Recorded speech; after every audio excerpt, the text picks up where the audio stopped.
Welcome to The Explainer. We're jumping straight into one of the most fascinating and, honestly, totally universal paradoxes of our modern age. We're going to unpack this wild modern phenomenon of feeling completely, utterly isolated, even when you are literally hyper-connected and surrounded by people. Today, we're digging into the source material to figure out exactly why this happens. We'll break down the science, the psychology, and honestly, fundamentally change how we think about human connection. So, picture this. You're at a loud, buzzing party. The music's going, conversations are flying everywhere. Or maybe it's a packed family dinner.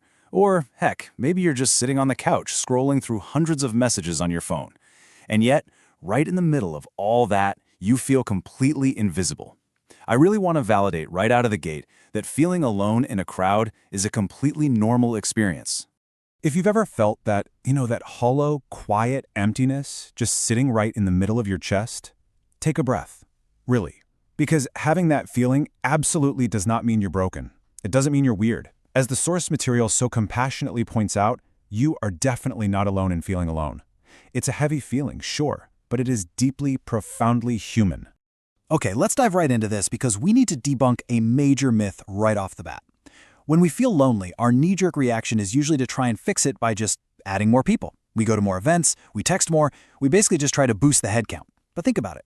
You could be standing in a room with 1,000 people and feel completely isolated. Or you could be sitting totally at peace, completely alone in your apartment on a Tuesday night. Loneliness is not about head counts, which is exactly why just being more social doesn't magically fix the problem.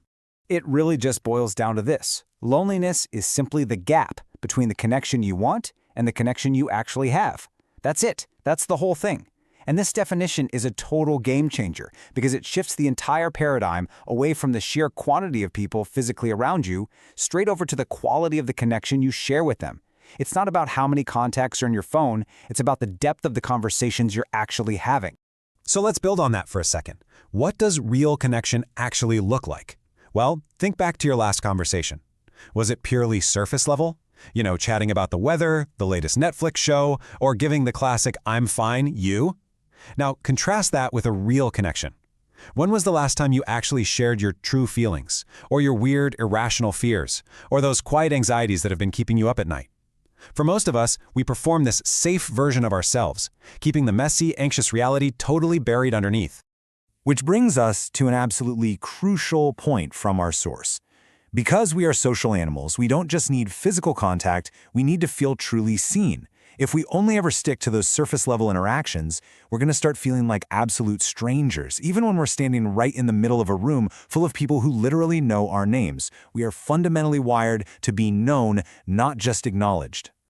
So that brings up a pretty logical question, doesn't it? If deep connection is exactly what we need to thrive as humans, why don't we just have it? Well, shifting into the psychology here, the trap we fall into is fascinating. To put it simply, being truly known by another person is terrifying. It requires extreme vulnerability, and vulnerability inherently means taking a risk. What if they judge you? What if they see the real you and, pull away? Because of that fear, our natural human instincts kick in and follow this really fascinating step-by-step logic. Step 1, we naturally fear judgment or rejection. So to protect ourselves, we move right to step 2. We keep things light, stick to safe topics, and basically perform the version of ourselves that we think everyone else wants to see. And hey, it works. We reach step 3 where nobody rejects us. But ironically, because nobody actually knows the real us, the loneliness just stays. We literally successfully protect ourselves right into isolation. And then we throw social media into the mix, which basically supercharges what the source text brilliantly calls the spectacular little trap. See, social media constantly masquerades as connection, but in reality, it just makes things so much stranger. Suddenly you have the ability to be connected to thousands of people at the exact same time, but somehow the loneliness just gets worse. It's honestly like drinking salt water when you're dying of thirst. The harsh reality here is that consuming information is not the same thing as connecting. It is a complete illusion. Look, seeing someone's highlight reel from their vacation or getting 200 likes on a post, it gives you the appearance of connection, but without any of the actual substance. You aren't truly connecting with them, you're just consuming data about them. It does absolutely nothing to make you feel truly seen. Let's walk through the cascading psychological effects of this trap, because it's a doozy. First, you see the smiling highlights of everyone else's lives.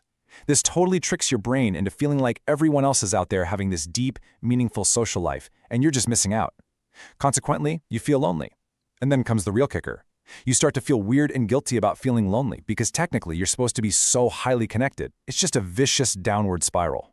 Now, let's raise the stakes here dramatically because the biological reality of this is absolutely wild. Studies actually show that your brain treats social pain the exact same way it treats physical pain. I mean, literally, the very same regions of your brain that activate when you break your arm, they also light up when you feel socially rejected. Just let that sink in for a second. And this brilliantly illustrates that loneliness isn't just some fleeting abstract emotion. It is a vital, unignorable biological alarm. It's a signal, just like hunger or thirst. It is your brain's way of literally screaming that something you fundamentally need for survival is missing. And just like hunger, ignoring it doesn't make it magically go away. It just makes the alarm ring louder. Because your brain genuinely cannot tell the difference between physical isolation and emotional disconnection. The research shows that chronic loneliness has very real, very serious physical consequences. We're talking about higher rates of depression, anxiety, poor sleep, weakened immune function, and even a shorter lifespan. Feeling alone in a crowded room is just as physically serious as sitting completely alone in an empty house. Okay, so what do you actually do about it? I'm going to be completely candid with you here and bring this right back down to earth. To cure is incredibly uncomfortable. Why? Well, because the very things that actually fix loneliness involve the exact vulnerability that we fear the absolute most when we're feeling lonely. But wait, here is the empowering part. You don't need to suddenly start trauma dumping on strangers to find connection. We call this the direction, not distance approach. It's all about low stakes, tiny actions. Step 1, just be a little more honest in a conversation. Step 2, let people see just a tiny bit more of the real you. Maybe admit to a small, everyday struggle. Step 3, ask someone how they are actually doing, and then deeply, truly listen to the answer. Just moving slightly toward real connection starts to close that gap. No dramatic, movie-style gestures required. And I really want to reassure you right now, you are definitely not the only one doing this. Research proves that the person at the party who looks like they have it all together, yeah, they probably aren't totally fine either. Most people are hiding behind that exact same safe mask, secretly craving a deeper connection. So when you take a tiny risk to go just a little deeper, you aren't just helping yourself, you're actually giving the other person permission to do exactly the same thing. To wrap up today's explainer, I want to leave you with this final, really memorable thought straight from the source material. Loneliness isn't a character flaw, it's a signal. It just means the connection you have right now isn't matching the connection you need. But the amazing thing is, you have the power to close that gap. And not by getting more followers, but just by being a little more real with the people who are already in your life. So will you take that small risk today? Thank you so much for exploring this with me, and I'll catch you in the next explainer.